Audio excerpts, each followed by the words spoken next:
हमारा सिर्फ इलेक्टिव चीज़ जैसे ओपीडी हुआ, इलेक्टिव ओटी हुआ और वार्ड ने हमने बहिष्कार किया है कि इमरजेंसी हम बंद नहीं करेंगे क्योंकि मरीज को बहुत ज़्यादा परेशानी हो जाएगी। वेस्ट बंगाल में महिला चिकित्सक की हुई निर्मम हत्या के बाद जिस तरह से जेडीए के द्वारा पीएमसीएच में कार्य का बहिष्कार किया गया है, 24 घंटे का ये कार्य का बहिष्कार है और ऐसे में जो पीएमसीएच में आने वाले मरीज हैं उन्हें भी काफ़ी परेशानियों का सामना करना पड़ रहा है। ऐसे में जब हमने यहाँ के चिकित्सक से बात करते हैं और जानते हैं कि इस पूरे मामले को लेकर के जो मरीजों के साथ जो समस्याएं उत्पन्न हो रही है उनको लेकर के क्या कुछ कह रहे हैं। तो बुरा लग रहा है कि मरीज को तकलीफ हो रही है, ठीक है। इसके लिए हमने एक व्यवस्था किया है कि इमरजेंसी सेवाएं हमने बंद नहीं की है। हमारा सिर्फ इलेक्टिव चीज़ जैसे ओपीडी हुआ, इलेक्टिव ओटी हुआ और वार्ड ने हमने बहिष्कार किया है। बाकी इमरजेंसी पीएमसीएच में कभी भी बंद नहीं हुआ है। ये हमारे नेतृत्व में जो सर भी हैं हम लोग के, उन्होंने हमेशा कांस्टेंट कहा था और जेडीए का भी ये डिसीजन था कि इमरजेंसी हम बंद नहीं करेंगे क्योंकि मरीज को बहुत ज़्यादा परेशानी हो जाएगी। सर, क्या कुछ मैसेज देना चाहेंगे जिस तरह से ये घटना घटने के बाद आप लोग? नहीं, बिल्कुल ये घटना से सबको एक आँख खोलना चाहिए। बहुत निंदनीय घटना है, ठीक है। इतना ड्रेडफुल इंसिडेंट शायद ही कभी हिस्ट्री में ऐसा हुआ था कि हमारी कलीग का किसी की बेटी थी, वो उसका रेप किया गया। She was brutally murdered.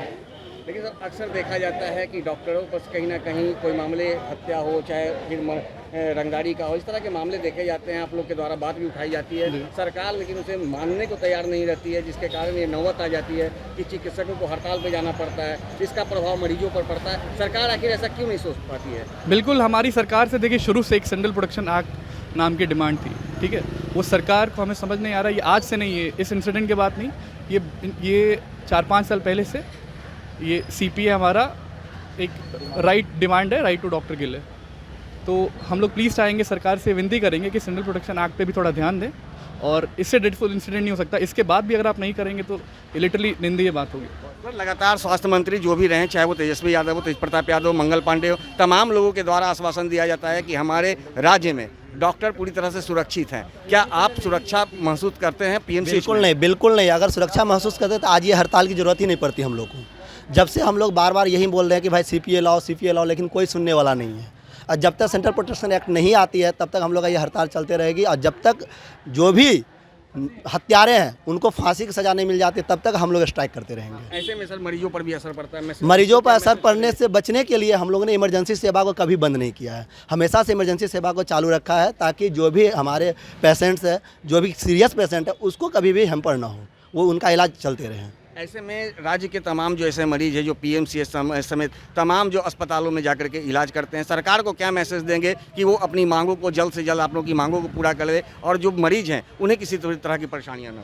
देखिए, सबसे पहले तो हम ये बोलना चाहते हैं कि अगर हमारे सपोर्ट में पूरे आम जनता लोग भी आते हैं, हम लोग को सपोर्ट करते तो जल्दी हमारी मांग पूरी हो जाएगी। इससे क्या होगा कि हमारे आम जनता को भी जल्दी से जल्दी सुविधा उपलब्ध हो जाएगी। तो हम ये सरकार को मैसेज देना चाहते हैं कि आप लोग जल्दी से एक्शन में आइए, जल्दी हम लोग की मांगे को पूरी कीजिए ताकि हम सबका सेवा करने पुनः वापस आ सकें।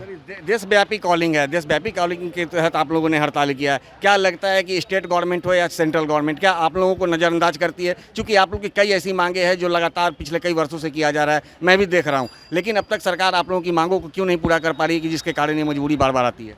ये तो बताना बड़ा मुश्किल है कि सरकार क्यों नहीं मांग पूरा कर पा रही है, सरकार ही बता पाएगी। लेकिन सरकार को इस चीज़ पे ध्यान जरूर देना चाहिए था, क्योंकि डॉक्टर जो 24 घंटा, आप जानते होंगे कि जो यहाँ पे डॉक्टर काम करते हैं इमरजेंसी में, कई ऐसे डॉक्टर 36 घंटा तक घर भी नहीं जाते हैं। उसके बाद भी अगर बाहरी लोगों के द्वारा ऐसा रोष झेलना पड़े जो इमरजेंसी में घुस के मारपीट करे या मिसबिहेव करे किसी के साथ भी, तो फिर ये कहीं से जायज़ नहीं है। और जो लोग इसको जायज़ ठहरा रहे हैं, आज डॉक्टर के साथ हुआ है, वही लोग जब उनके साथ होगा तो वो खुद इस मुद्दा को तब समझेंगे जब उनके साथ ये घटित होगा। अभी आम समाज इसको गंभीरता से नहीं ले रही है, लेकिन उनको लेने की ज़रूरत है। अगर नहीं लगी तो बार बार ऐसी घटना होती रही। एक निर्भया थी, जिस टाइम इतना पूरा देशव्यापी आंदोलन हुआ था, ये निर्भया से कम भी नहीं है, उससे मतलब बराबर दोनों को नहीं किया जा सकता है। ये किए हैं ऑन ड्यूटी डॉक्टर, जब अपने घर में ही हम सेफ नहीं है। स्टेट गवर्नमेंट की कितनी असंवेदनशीलता इसमें नजर आ रही है? पूरी असंवेदनशीलता है। खास के बंगाल सरकार की तो पूरे के पूरे असंवेदनशील है, क्योंकि अगर उनमें संवेदना होती तो अगले ही 2 दिन बाद पूरा का पूरा सबूत मिटाने की कोशिश की गई। उनको पहले से ये पता था कि ये सब चीज़ होने वाला था, आप पहले से ज़्यादा से ज़्यादा मतलब सीआरपीएफ फोर्स आप तैनात कर देते हैं।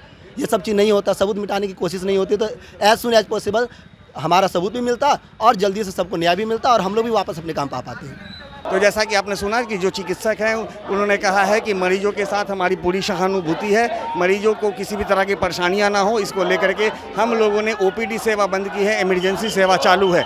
लेकिन अगर सरकार हमारी मांगों को जल्द अगर पूरा नहीं करती है तो निश्चित रूप से आने वाले समय में अनिश्चितकालीन हड़ताल होगा और इसका पूरा असर इमरजेंसी से लेकर ओपीडी तक पड़ेगा।